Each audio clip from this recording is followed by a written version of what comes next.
All right. Let's start with imagery. Start with the description. Tree was tremendous, and irate, steely black steeple beside the river. Give me connotation. You're all staring at me blankly. That should be enough. Omar. Yes, but can you be more specific than bad, Omar? Evil. Oh, there we go. Not good. Evil. Kristen. Intimidating. I'm going to use the past participle intimidated to show how I feel. Strong. Nora? Scared. One more. Gretchen. More describing the tree immortal. Like it doesn't Not in say that. it dies. Not here. Not in this description right here. I understand where you're going, but let's look at the data only. Okay, don't reach to conclusions yet. Tree was not only stripped by the cold season, it seemed weary from age, enfeebled, dry. Okay, connotation. Old. And along, but what is most important about the whole old thing? Yeah, age, I understand, but I mean, why do you pick old? What quality of age or oldness are you focusing on, Sydney? Let me think about this. Glaciers are old, right? You don't think glacier when you think of this. You don't think mountain when you think of this. You're thinking old because it is what?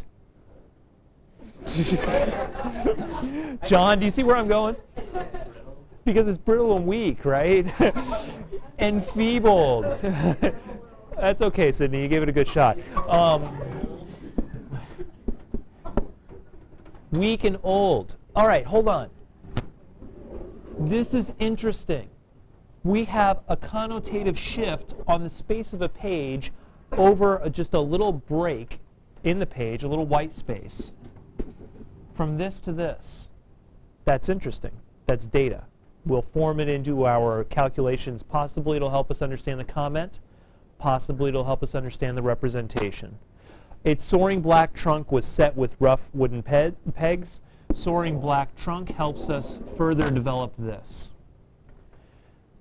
Turn your books to page 152 and 153.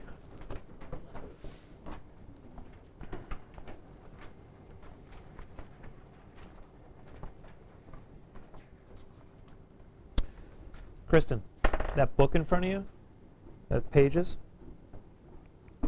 No, come on, you can throw and I can catch. See?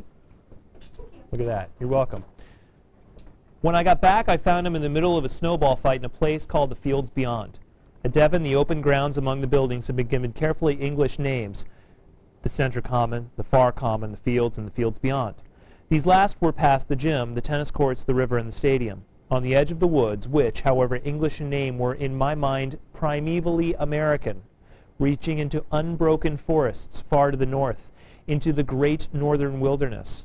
Look at those words: primevally, unbroken, great. I found Finney beside the woods playing and fighting. The two were approximately the same thing to him, and I stood there wondering whether things weren't simpler and better at the northern terminus of these woods, 1,000 miles due north into the wilderness, somewhere deep in the Arctic, where the peninsula of trees which began at Devon would end at last in an untouched grove of pine, austere and beautiful. There is no such grove, I know now.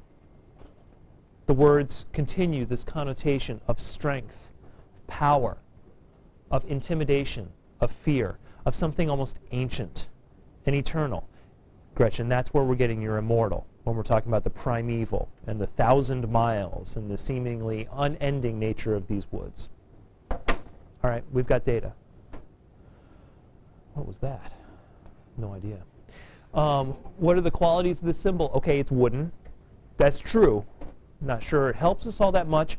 The fact that it's natural and that it is part of the living structure of the world is very possibly important. When authors take living natural things as symbols, you should note that it is a living natural thing as a symbol. This year you will not read Lord of the Flies.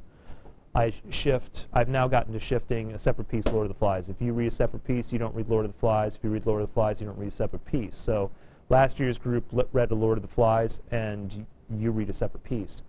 But in that novel, some of the symbols are natural things. Some of them are artificial.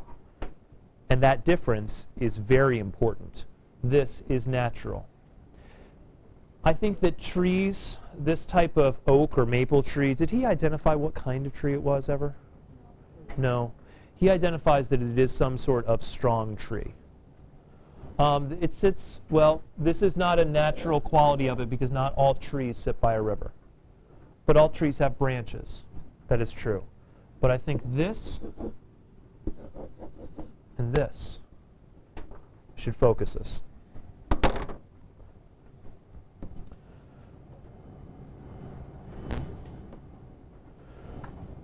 Okay, Jean and Finney jump from it. Let's expand that for a moment. Who is allowed to jump from it and who is not allowed to jump from it?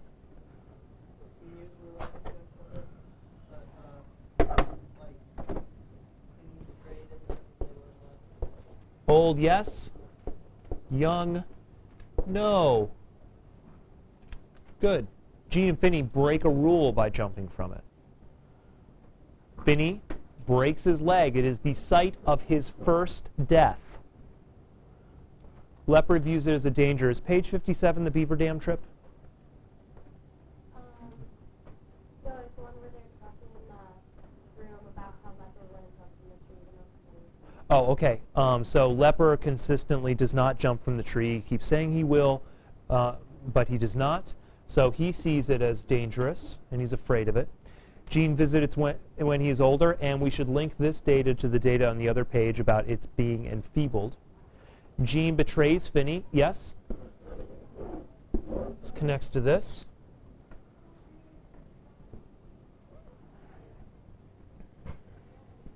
What does it do?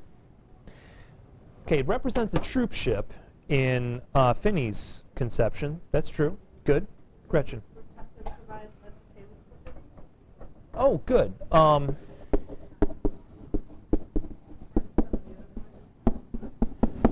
it entertains Finney especially. The other boys are afraid of it. It entertains him. Risha. You're jumping. You're jumping all the way to what it represents. We're not there yet.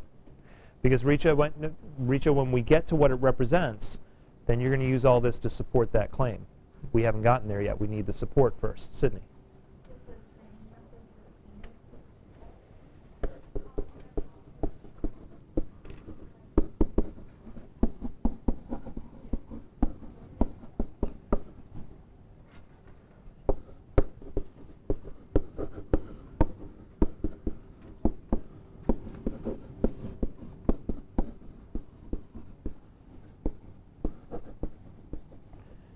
And when Leper is moved from the dorm where he stayed in the summer, where does he go?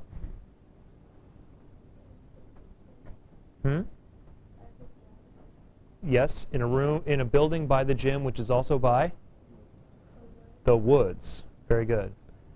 And Jean makes sure to mention that it is, I believe, just inside the woods, this older building. When Leper moves, he moves into the woods. When he is skiing and trying to find a path through the woods. I think we have enough information now to approach the, yeah, with.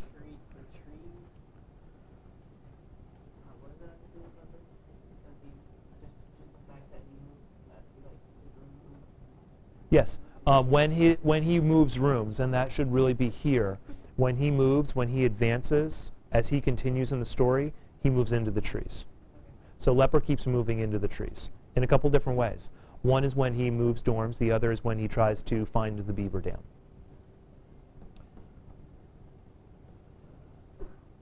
What